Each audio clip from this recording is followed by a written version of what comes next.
আসসালামু আলাইকুম ভিউয়ার্স, আমি জেসমিন। এই মুহূর্তে আপনারা সবাই কানেক্টেড আছেন জেসমিনস বেবি কেয়ার টক ইউটিউব চ্যানেলটির সাথে। কল্পনা করুন তো, আপনি একটি শপিং মলে আছেন এবং আপনার বাচ্চা একটা খেলনার জন্য মেঝেতে শুয়ে চিৎকার করে কাঁদছে। চারপাশে সবাই আপনার দিকে তাকিয়ে আছে। খুবই চেনা দৃশ্য এটি, তাই না? কিন্তু আপনি কি জানেন, জাপানে টোকিও বা ওসাকার কোনো মলে গেলে আপনি এই দৃশ্য ফ্রিতেও দেখতে পাবেন না। হ্যাঁ, একদম সঠিকটাই শুনছেন আপনি। জাপানিজ বাচ্চারা পাবলিক প্লেসে ট্যান্ট্রামস বা বায়না ধরে কান্নাকাটি প্রায় করেই না। কিন্তু কেন? তারা কি কোনো সিক্রেট সুপার পাওয়ার নিয়ে জন্মায়, নাকি জাপানিজ মা বাবাদের কাছে এমন কোনো গোপন ট্রিক আছে যা বাকি পৃথিবী জানেই না? আজকের ভিডিওটিতে গবেষণার তথ্য সহ উন্মোচন করব জাপানিজ প্যারেন্টিং এর সেই 3টি অবিশ্বাস্য রহস্য, যা আপনার বাচ্চার জেদকেও চিরতরে দূর করতে পারে। তাছাড়াও খুবই গুরুত্বপূর্ণ এবং ইন্টারেস্টিং একটি বিষয় আপনাদের সাথে শেয়ার করব ভিডিওর লাস্টে। সেজন্যই ভিডিওটি শেষ পর্যন্ত দেখতে থাকুন, শুনতে থাকুন। প্রথম রহস্য, শিনবুন এবং আবেগের সহনশীলতা। আমরা যখনই বাচ্চার উপর রেগে চিৎকার করি বা চুপ করো এটা বলি, তখন বাচ্চার জেদ আরো বেড়ে যায়। কিন্তু জাপানিজ সংস্কৃতিতে একটি শব্দ আছে, শিনবুন, যার অর্থ ধৈর্য এবং সহনশীলতা। গবেষণায় কি বলে? জার্নাল অফ ক্রস কালচারাল সাইকোলজির একটি গবেষণায় দেখা গেছে, জাপানি মায়েরা বাচ্চাদের কান্নাকাটিকে অবাধ্যতা হিসেবে দেখেন না, বরং এটাকে বাচ্চার আবেগ প্রকাশের একটা স্বাভাবিক চেষ্টা হিসেবে নেন। তাহলে তারা কি করেন? বাচ্চা কান্নাকাটি করলে জাপানি মায়েরা পাল্টা চিৎকার করেন না বা মারেন না। তারা বাচ্চার চোখের দিকে তাকিয়ে শান্ত গলায় কথা বলেন এবং তাদের জড়িয়ে ধরেন, হাগ করেন। যখন মা বাবা নিজে শান্ত থাকেন, বাচ্চার মস্তিষ্ক তখন দ্রুত শান্ত হওয়ার সিগন্যাল পায়। 2 নম্বর রহস্য, আমায়ে। এই যে আমায়ে, এই আমায়ের বিষয়ে কিন্তু আমি আমার আগেও বেশ কয়েকটি ভিডিওতে আপনাদেরকে ইন ডিটেলস জানিয়েছি। আবারও এই আমায়ে সম্পর্কে আপনাদেরকে জানাচ্ছি আরো কিছু নতুন ইনফরমেশন নিয়ে। আমায়ে মানে হচ্ছে গভীর মানসিক বন্ধন। পাশ্চাত্য সংস্কৃতিতে বাচ্চাদের খুব দ্রুত স্বাধীন বা ইন্ডিপেন্ডেন্ট করার চেষ্টা করা হয়, কিন্তু জাপানে পুরো উল্টো। সেখানে প্রথম কয়েক বছর বাচ্চাকে মায়ের শরীরের একটি অংশ মনে করা হয়। একে বলা হয় আমায়ে। বাস্তবতা কি? জাপানি মায়েরা তাদের বাচ্চাদের সব সময় বুকের সাথে বা পিঠে বেঁধে রাখেন, বেবি ওয়ারিং যেটাকে বলা হয়।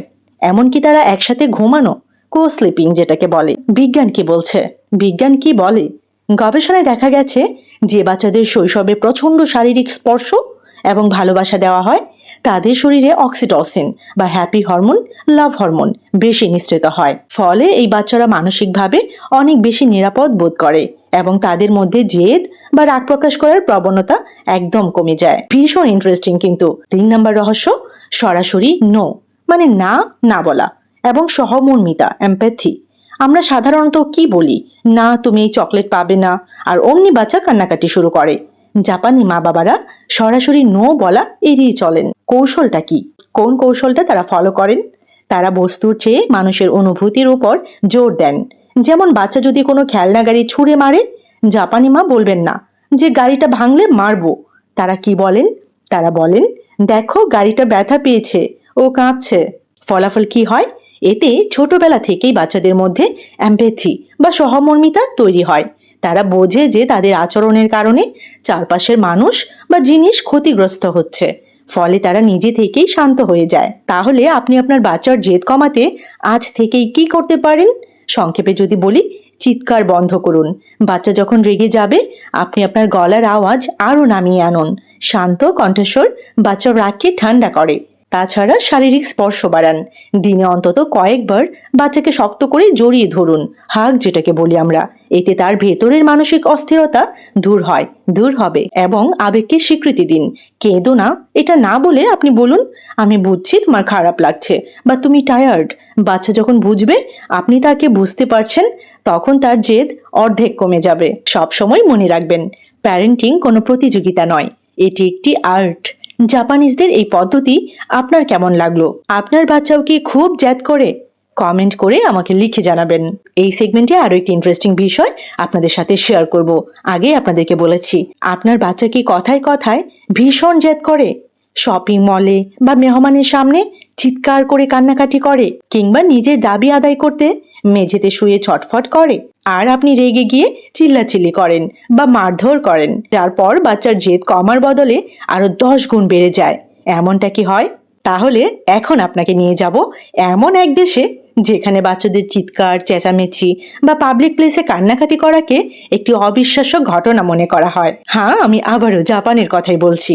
জাপানিজ বাচ্চারা পৃথিবীর সবচেয়ে শান্ত এবং বাধ্য শিশু হিসেবে পরিচিত। তারা কি কোনো জাদুমন্ত্র জানে, নাকি জাপানি মা বাবাদের কাছে এমন কিছু সাইকোলজিক্যাল ট্রিক্স আছে যা আমরা জানি না? ভিডিওর এই সেগমেন্টে জাপানিজ প্যারেন্টিং এর এমন 10টি বৈজ্ঞানিক এবং মনস্তাত্ত্বিক উপায় উন্মোচন করব, যা আজ থেকে আপনার বাচ্চার জেদকে চিরতরে শান্ত করতে পারে। বিশেষ করে 7 নম্বর এবং 10 নম্বর ট্রিকটি প্রতিটি মা বাবার জানা অবশ্যই দরকার। সেই জন্য আমি বলবো একটি সেকেন্ডও মিস না করে শেষ পর্যন্ত ভিডিওর সাথে কানেক্টেড থাকুন। তো 10টি জাপানিজ ট্রিক্স। তার মধ্যে প্রথম ট্রিকটি হচ্ছে আই কন্ট্যাক্ট এবং লেভেল পজিশন। আমরা সাধারণত দাঁড়িয়ে থেকে উপর থেকে নিচু গলায় বা উঁচু গলায় বাচ্চাদিকে তাকিয়ে নির্দেশ দিই। জাপানি মায়েরা এটা কখনোই করেন না। বাচ্চা যখন কান্নাকাটি করে তারা হাঁটু গেড়ে মাটির লেভেলে বসে বাচ্চার চোখে সরাসরি সমান আই লেভেল হন। এতে বাচ্চা ভয় পায় না এবং নিজেকে নিরাপদ মনে করে দ্রুত শান্ত হয়। 2 নম্বর ট্রিক একটু আগে আমি আপনাদের সাথে শেয়ার করেছি, শিনবুন, মা বাবার নিজের শান্ত থাকা। জাপানি প্যারেন্টিং এর মূল ভিত্তিই হলো শিনবুন বা আত্মনিয়ন্ত্রণ। বাচ্চা যখন প্রচন্ড জেদ করে চিৎকার করে, জাপানি মা বাবারা তখন পাল্টা চিৎকার বা রাগ প্রকাশ করেন না। তারা জানেন রাগের বিপরীতে রাগ দেখালে বাচ্চার flight or fight mode on হয়ে যায়।